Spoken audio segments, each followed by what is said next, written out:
Good morning. My name is Paula Bowman, and I serve as co-president of the League of Women Voters of Michigan. I want to let everyone know we are recording this on our end, and we'll have that recording available for those who would like it afterward. The League of Women Voters works to ensure every person has the desire, right, and knowledge to participate in our democracy. For more than 100 years, we've been a nonpartisan organization working on vital issues of concern to voters. The League is proud to host today's webinar on the role of Michigan's Board of State Canvassers in the certification of our elections. Our panelists will discuss the responsibilities of the Board of State Canvassers, their experiences as members of the board, and how the certification process works. Our expert panelists today include Chris Thomas, fellow at the Bipartisan Policy Center and former Michigan Director of Elections, Jeff Timmer, former Republican member of the Board of State Canvassers, Julie Matuzak, former Democratic member of the Board of State Canvassers, and John Pirich, retired election attorney at Honigman LLP. I will now turn it over to Christina Schlitt, co-president of the League, for today's discussion. Christina, the floor is yours. Thank you, Paula. We would like our panelists to give an introduction and a little background information on their experience in this area. Let's start with Chris Thomas. Mr. Thomas. Good morning, and thank you for putting this together. I appreciate the League taking these efforts to provide information both to the media and the public on areas that are not always in the forefront. As indicated, I'd served as Michigan's Director of Elections. Before coming to Michigan, I grew up here and I left for college and graduate school. I worked with the U.S. Clerk, the Clerk of the House of the U.S. Representatives and the Federal Election Commission. In 1977, I came back to Michigan, and my career for the next 40 years was the Secretary of State's office. Since retiring, which I thought I was going to just retire, but I was fortunate to have some other opportunities. And one that I'm particularly interested in is my consulting with the Detroit City Clerk. I found that very rewarding and another insight into election administration.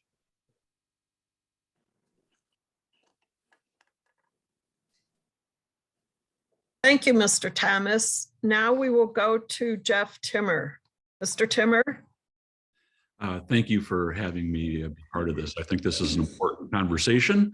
I was a Republican back when I served on the Board of Canvassers from 2009 to 2012, and was involved in some very visible and highly controversial partisan positions on the canvassers.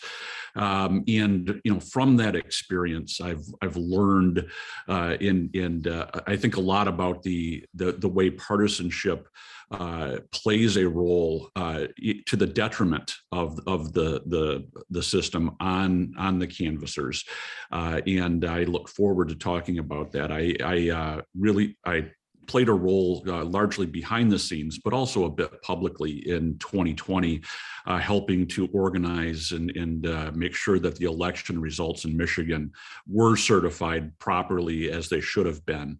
And so I would say that my role in this process is largely as a political operative who spent a few years on the Board of Canvassers, and so I've seen the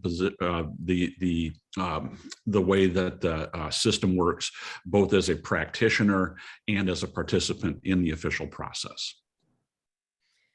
Thank you, Mr. Timmer. Now let's go to Julie Matuzak. Ms. Matuzak. Thank you very much for putting this together. I actually speak to a lot of groups and organizations about the role of the State Board of Canvassers because people don't know what we do. And in fact, most people had never heard of us until 2020. I spent a career as a political operative. On the other side of the table, trying to get petitions passed, trying to get elections certified, trying to get candidates on the ballot. And then Governor Snyder appointed me and reappointed me, as well as Governor Whitmer appointed me. And I spent 10 years on the State Board of Canvassers on the other side of the table.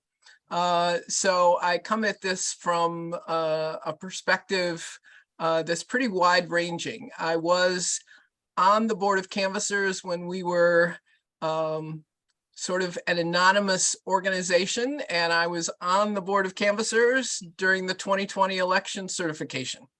I resigned my post after 10 years. 10 years is long enough and time for somebody else to do the work, as well as it had become so contentious and so stressful with the 2020 elections that, to be frank, my daughter was a little freaked out that the state police was coming to evaluate the security at my house. So it was time to move on and let somebody else have this privilege. But thank you very much for putting this together. I look forward to the discussion. Thank you, Ms. Matuzak. And finally, John Pirich. Well, good morning, and I echo my colleagues' comments of thanking the league for putting this seminar together this morning. I am a retired practicing lawyer. I started in the Attorney General's office in 1972. That was shortly after the dinosaurs disappeared from the face of the earth. And I had the pleasure for the first 4 years of my career as an Assistant Attorney General representing the State Board of Canvassers. And then when I went into private practice in 1976, I started a very active election practice. I've had the opportunity to appear in front of the Board of Canvassers from 1976 until 4 years ago, literally every election cycle. I represented proponents of ballot questions. I represented opponents of ballot questions. I represented candidates. And I had the opportunity to work with this incredible group of people, both on the board, Julie and Jeff being among the many members of the board that I got to work with. Additionally, I got to work with Mr. Thomas for all those years. I got to work with his predecessor, Bernie Apel, and his successor now, Jonathan Brader. So I love Julie's comment about the identity of the State Board of Canvassers. I've known them well for 50 years, and quite honestly, what a stellar group of people have occupied those positions over the years. 2 Republicans, 2 Democrats. And most of the time, until recently, it was either very collegial or it was very fact-oriented. And I think we'll probably get into some of the issues that have occurred in the last several years about the board and the position the board has found itself in. I look forward to participating with all of you, and again, thank the league for putting this together. And thank you, Mr. Pirich, and thanks everyone for offering your expertise for our discussion today. I'd like to open the discussion with our panelists with some education in Michigan's election certification process. For our panelists, can you walk us through what our state law is on election certification and what that process looks like? Let's start with Mr. Thomas. Certainly. So the Board of State Canvassers, they're the closing act. The beginning is on election night. The first canvass is by the precincts, and they canvass their results. They come up with statements of returns. They provide those to the county clerk, who then puts them up on the website and transmits it to the Secretary of State's office to be put on her website. And then the county boards of canvassers are the ones in the 14 days after the election that do a certification. And that canvass is similar to an audit. They check every single tape that comes out of a machine with all the election results against their spreadsheet. And they look for various other items to make sure they have a complete canvass. These board members are likewise bipartisan.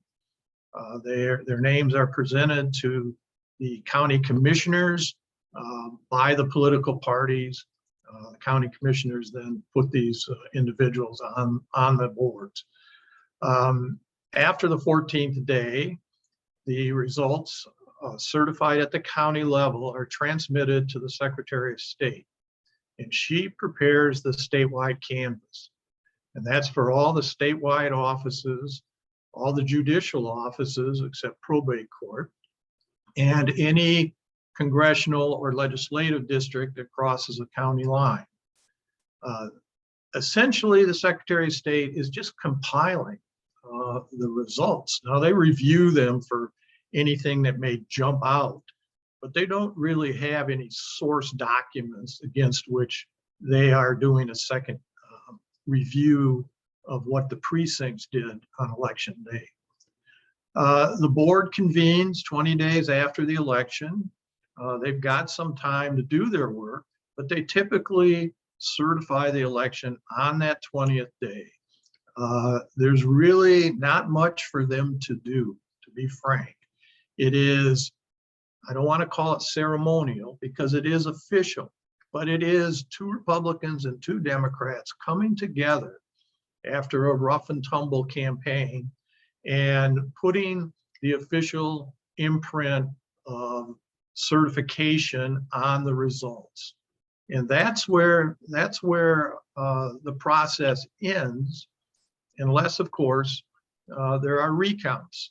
And recounts are a good, healthy thing for our system. At state level, they're all hand counted, and candidates have an opportunity to petition for those recounts as soon as the board of canvassers, state board of canvassers, completes their work.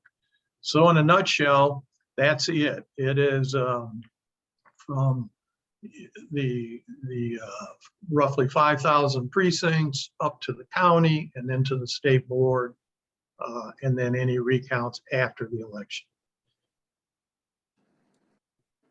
Thank you, Mr. Thomas. I'd like to go now to Ms. Matuzak and Mr. Timmer. What were your experiences as members of the Board of State Canvassers, and what did you perceive your roles to be? Well, that's a big question. I always perceived my role, and this is going to maybe sound absurd, but we were the people that protected elections, the fairness of elections, that that votes were counted and certified and procedures were followed. And that sounds sort of grandiose, but I think it's what we did. We looked at, as Mr. Thomas said, we looked at the work of county officials and state officials. And I always comment to people that elections in Michigan are so decentralized that the people who actually run elections in this state are Maggie, who sings in the church choir, and George, who's in the Lions Club, and all of those thousands of local people who show up at polling places to work on election day. They are who actually runs elections in this state. So when people say that, oh, the election is rigged or the election is somehow there's a conspiracy, there would have to be a conspiracy among all of those folks. And what I always hear from people is, oh no, Maggie, who sings in the church choir, she wouldn't do anything wrong. It's other places do things wrong. But the reality is elections in this state are run by your friends and neighbors. And that's the whole basis of the system. So by the time it gets to the State Board of Canvassers, we are interested in seeing what errors were made, because we would like to see no errors. But we understand that the errors that are made are human errors, and it's a result of people being tired and making mistakes, honest mistakes. And that our job is to sort of, as Mr. Thomas said, we're sort of the last step in the process. And we sort of say, everything's done well. And the numbers add up and the poll books add up and the votes add up, and we should certify. And that's how it worked until the last one. The last one was more difficult. So, yeah, what I came to realize is that the role of a canvasser is really a green eye shades kind of role. Do the columns add up? Is the math correct?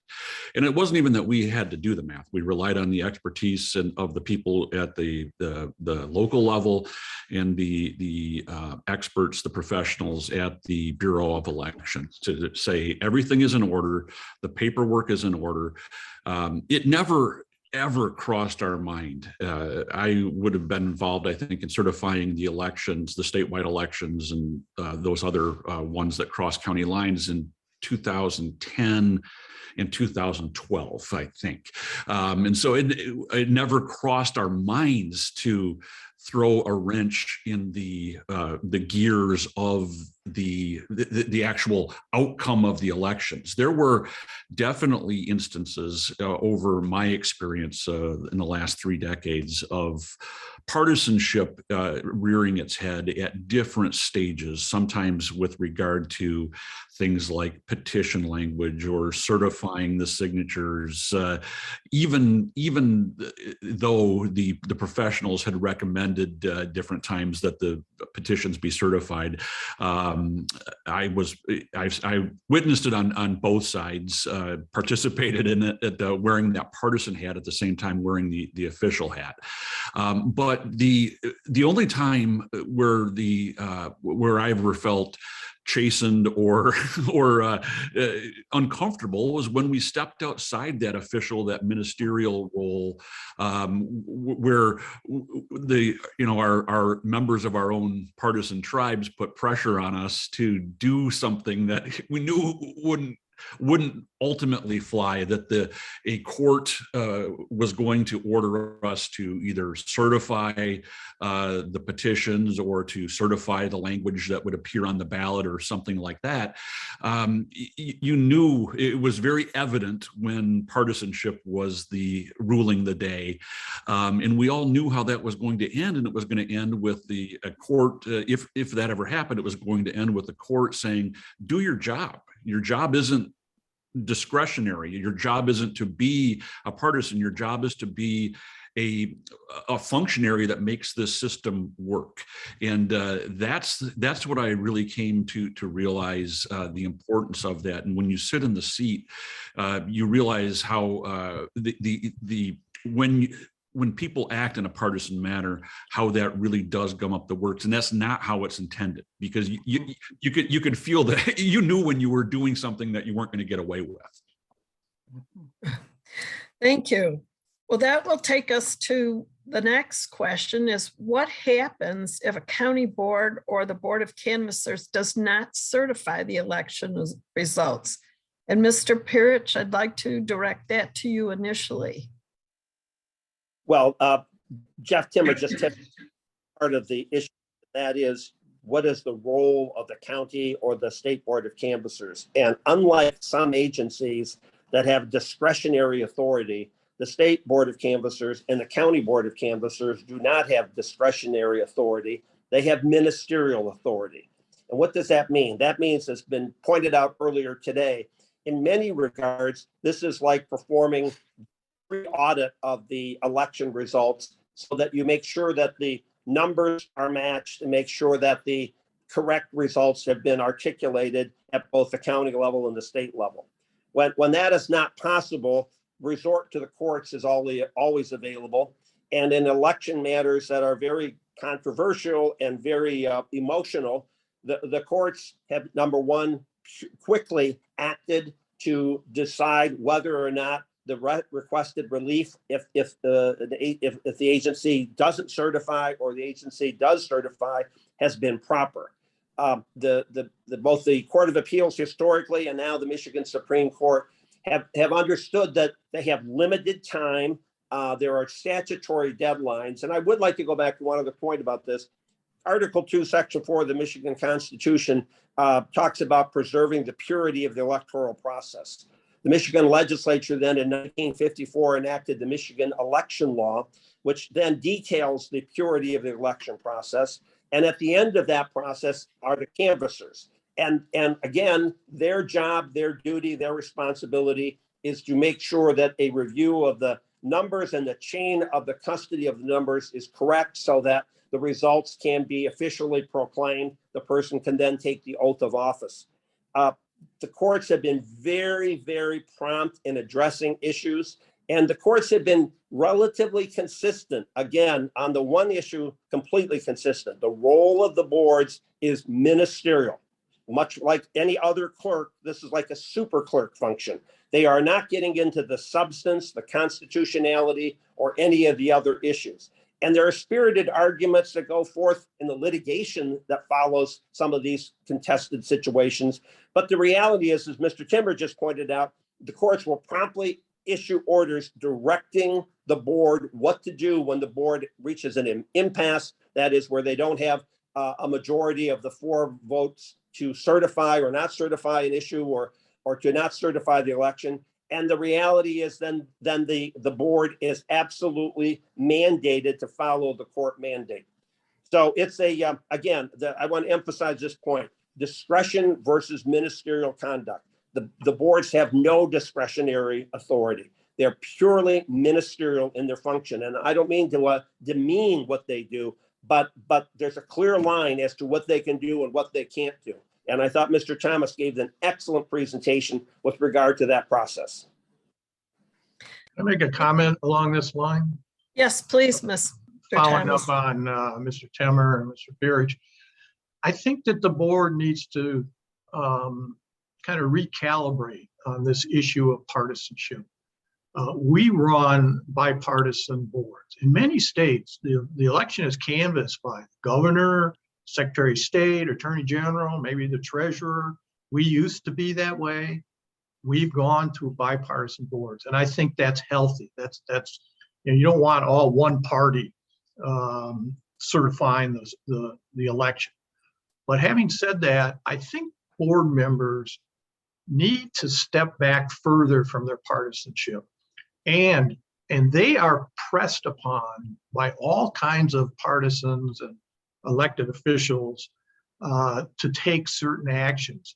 And the actions are usually a deadlock, to create a deadlock on a legal issue that then the courts will have to decide.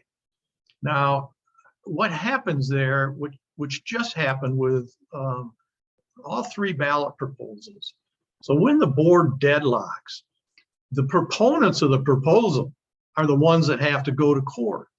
Why should they go to court? It's not even their legal issues. The legal issues are brought by those opposing, but they don't want to have the imprint of a certified ballot proposal going to the court, because it makes it easy for the court to say, hey, it's already certified. In 1984, Stephen Bransdorfer, who's a renowned lawyer from Grand Rapids, was a Republican member of the Board of State Canvassers. And I was like this kid, very wet behind the ears still. And I overheard him talking to a fellow board member about a state party chair who approached him on an issue before the board on a candidate from the Grand Rapids area. And he was totally dumbfounded and lectured that person about not ever coming and talking to him in an ex-party type fashion to try to influence his vote. And I think the board members really need to get back to that. They take an oath of office. They are not there to represent their political party. They have taken an oath of office to the Constitution and the laws of this state. I will just add that I always knew I was doing a good job when the Democrats were mad at me and the Republicans were mad at me. You betcha. It's like, then I knew I was on the right path, because we really have to decide issues based on the numbers, based on the law. It's like the sticky part is always the 100-word ballot language for petitions. That's always a sticky part that gets very partisan very quickly.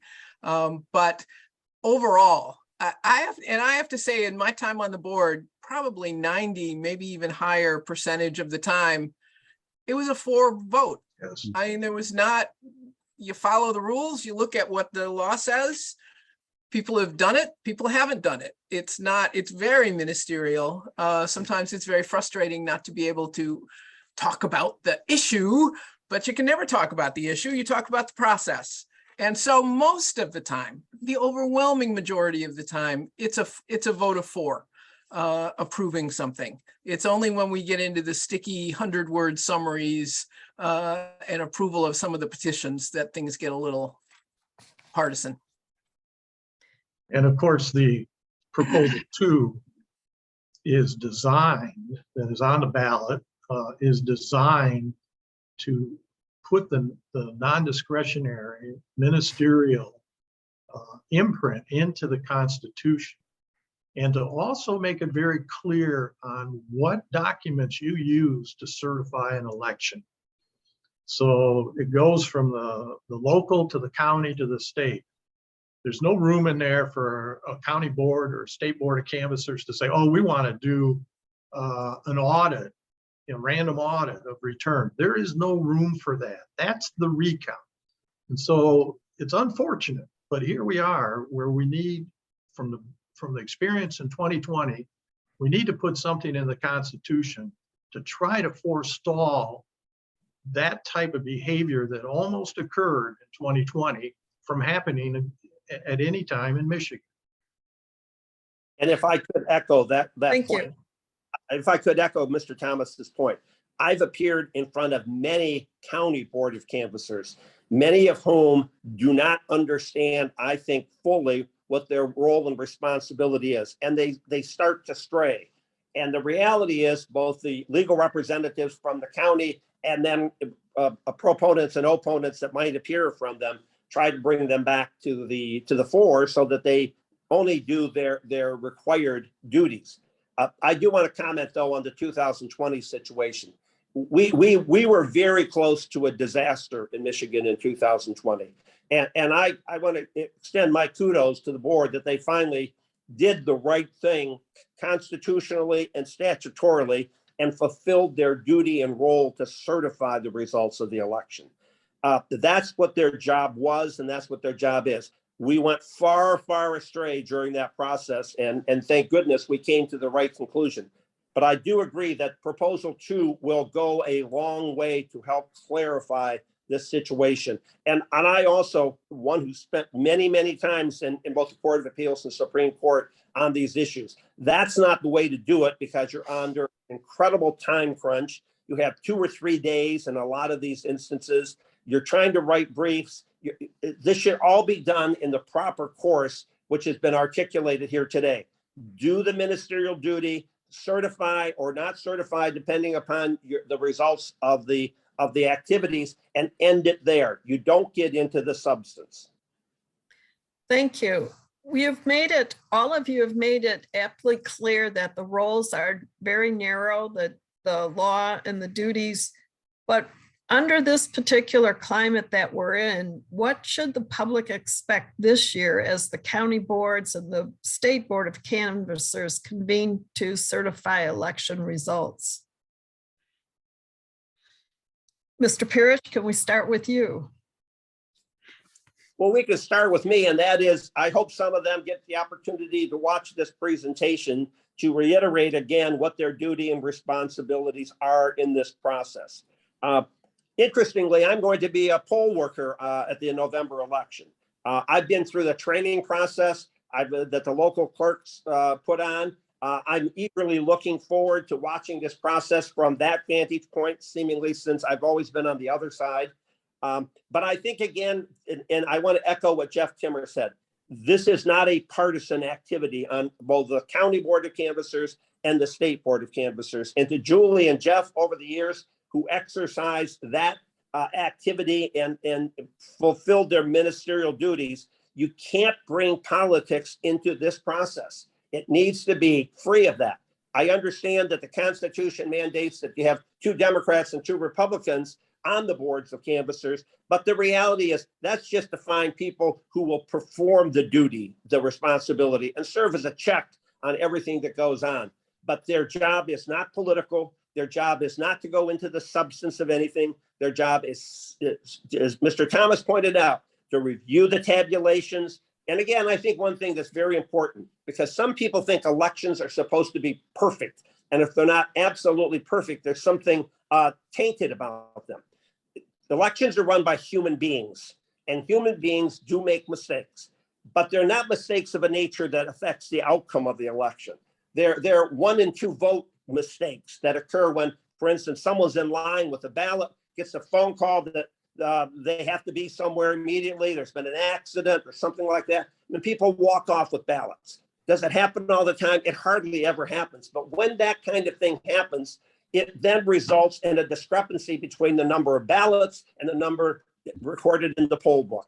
And that's where the recount serves a purpose. So and the same thing with the certification process. You try to find those kinds of mistakes so that if there is a recount, you can go back in, because if the numbers don't match, the precinct is not recountable. And the training that the Department of State and the Secretary of State's office, the Bureau of Elections put forth on all of these activities is incredible. It starts from A and goes to Z, and it fills everything in between.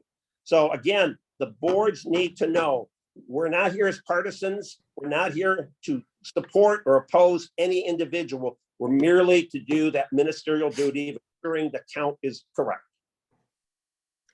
Thank you. And Paula and I congratulate you for being a poll worker, because we have that experience as well.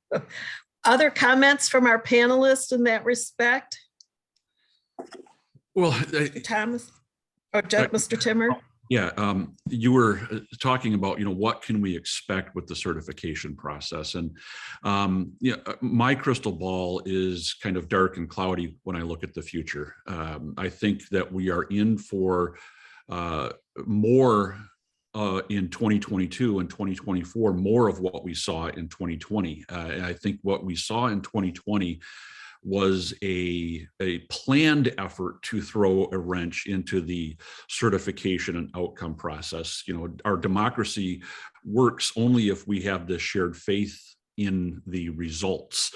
And we have a decided effort to undermine that faith. It nearly toppled things in 2020. I think that we have to expect there will be more efforts in 2022 and in 2024, especially when we look at the positions, the platforms, the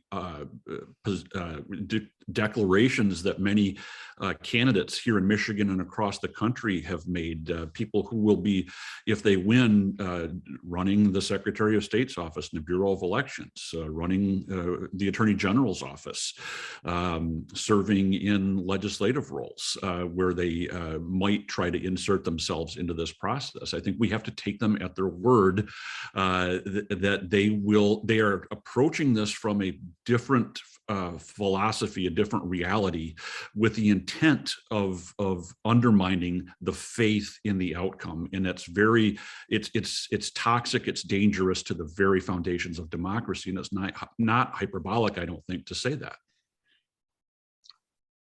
I would make a comment as well. So to some extent, whether we circle back to a 2020 situation will depend on how close the election is. If you don't have a close election, then it would be kind of comical for them to even try to forestall certification.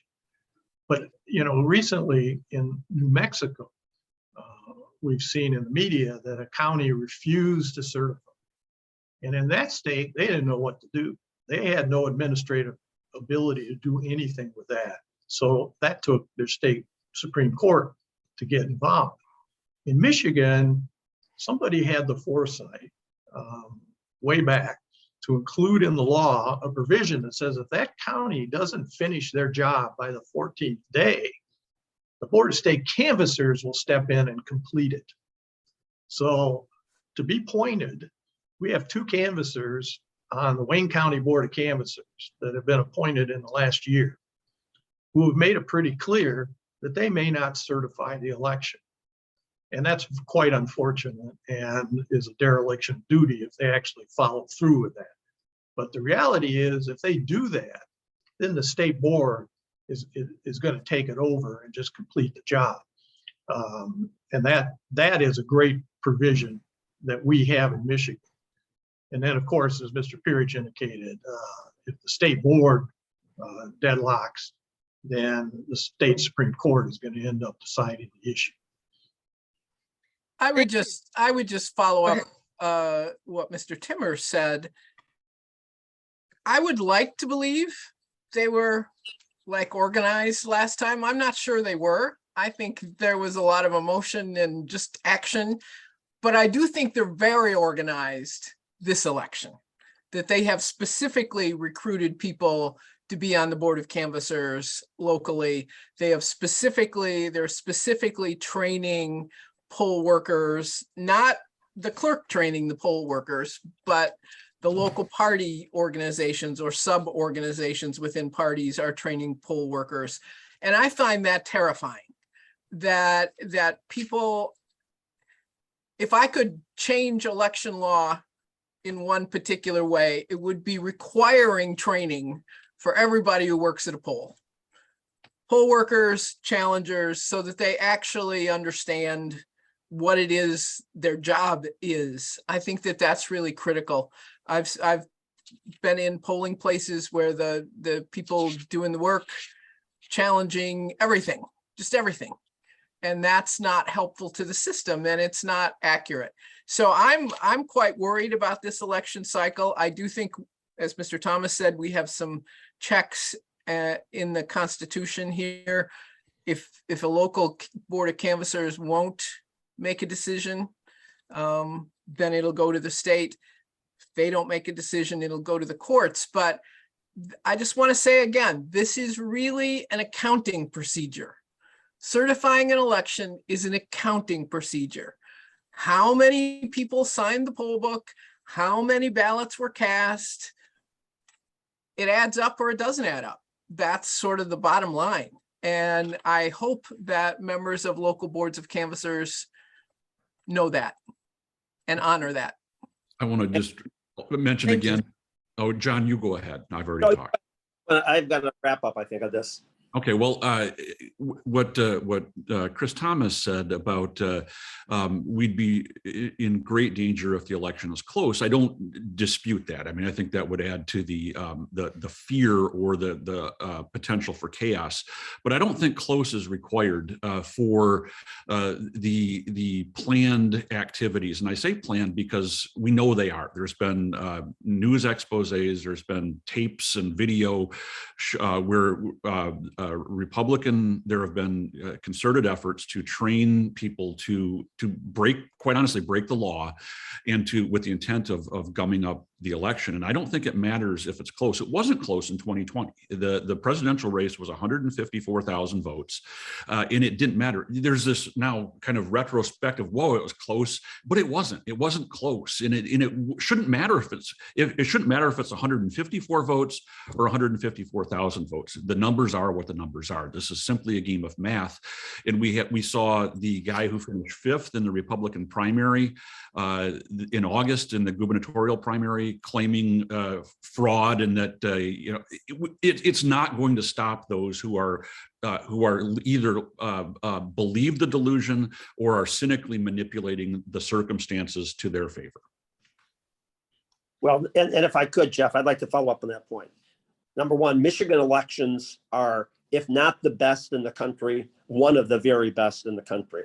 Our system has worked, if not perfectly, as close to perfect in an activity that doesn't occur every day, every week, or every hour. And as Chris Thomas can confirm, this is a very laborious process, setting up an election, running the election, and then certifying the election. There is a lot that goes into it. But the integrity of the election system depends upon the people who are to implement all of those provisions.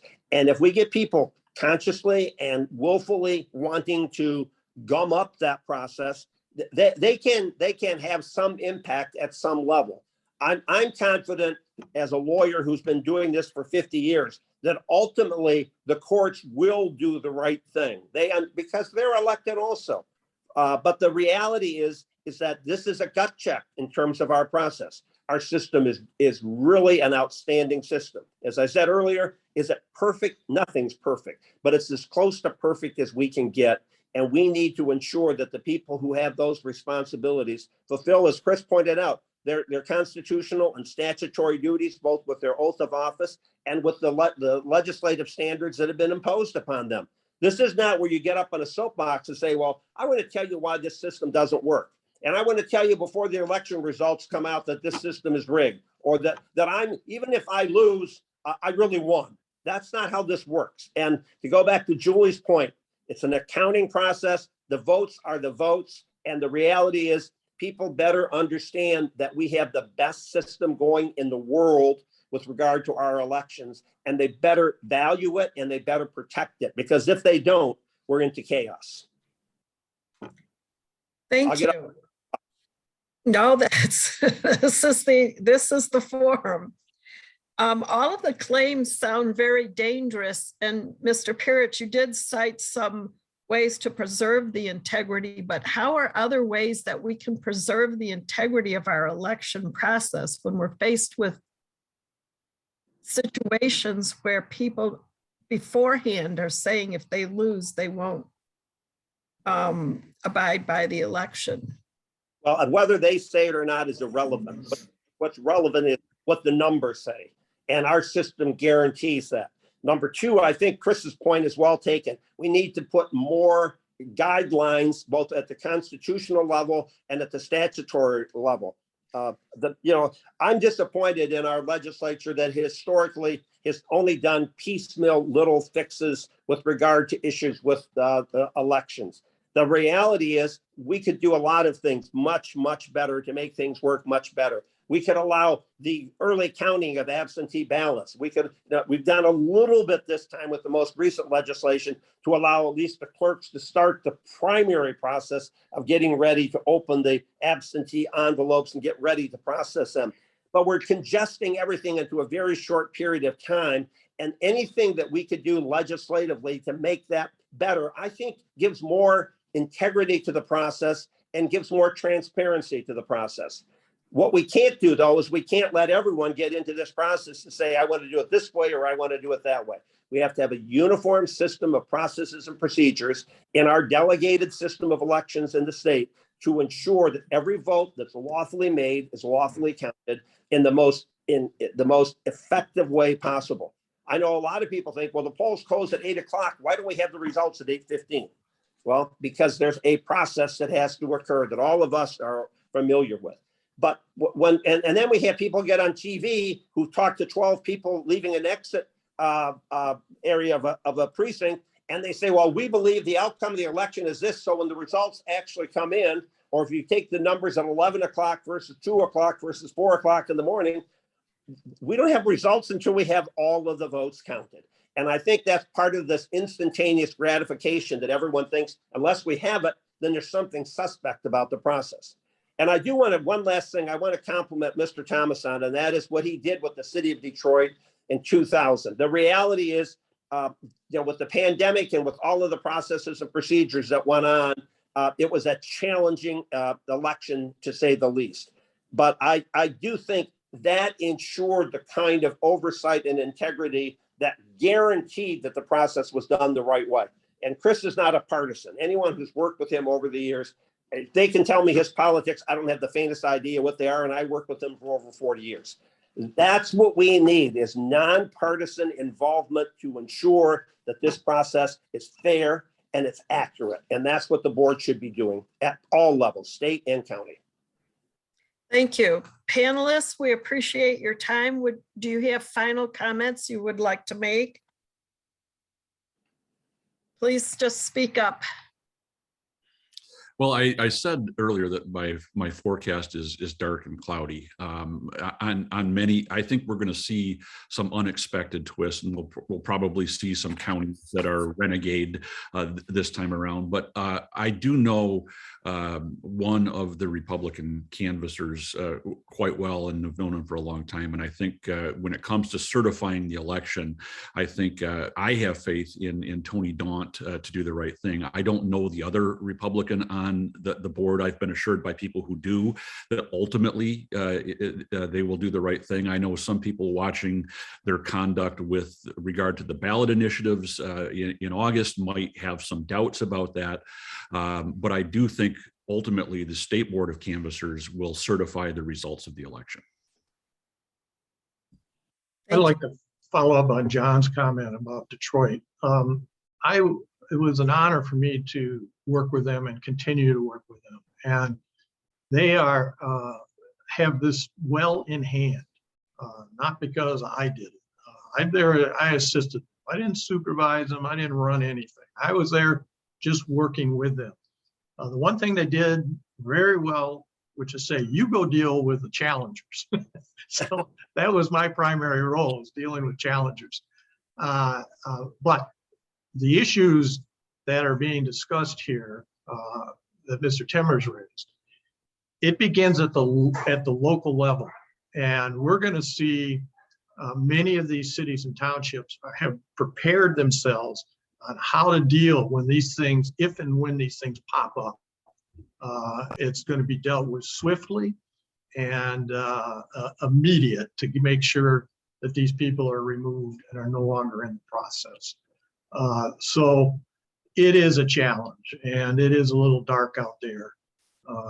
But I think we can run a great election this year.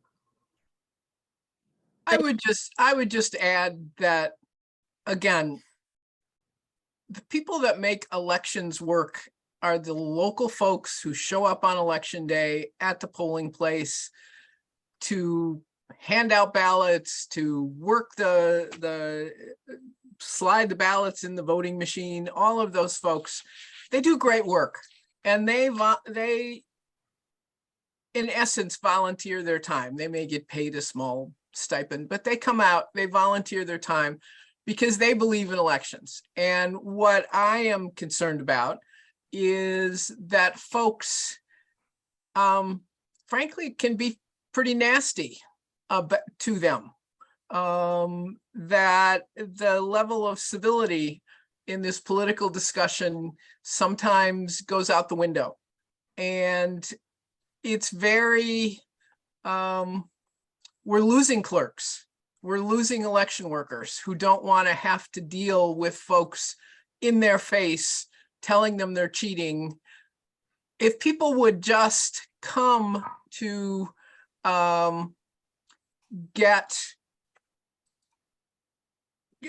watch the machine test. We advertise, the clerks advertise in the newspaper, come and watch us. That's a public setting. You can come and watch the canvassers work. You can come and watch a recount if there is one. This is a very open process, but it only works if people show some amount of politeness, I guess, civility when observing this process, because I really thank all of those men and women who come out every election day to make our elections run smoothly. They deserve an incredible amount of credit and not the disrespect that they're getting. So thank you very much. Thank you. And thank you to our panelists. We could go on and go to your hour and a half, Mr. Thomas, but we are limited in time right now. We hope our listeners have gained some valuable insight on Michigan's election certification process. And thank you especially to our expert panelists who took the time to have this very important discussion. And from here, I would like to turn it over to Diane Byron,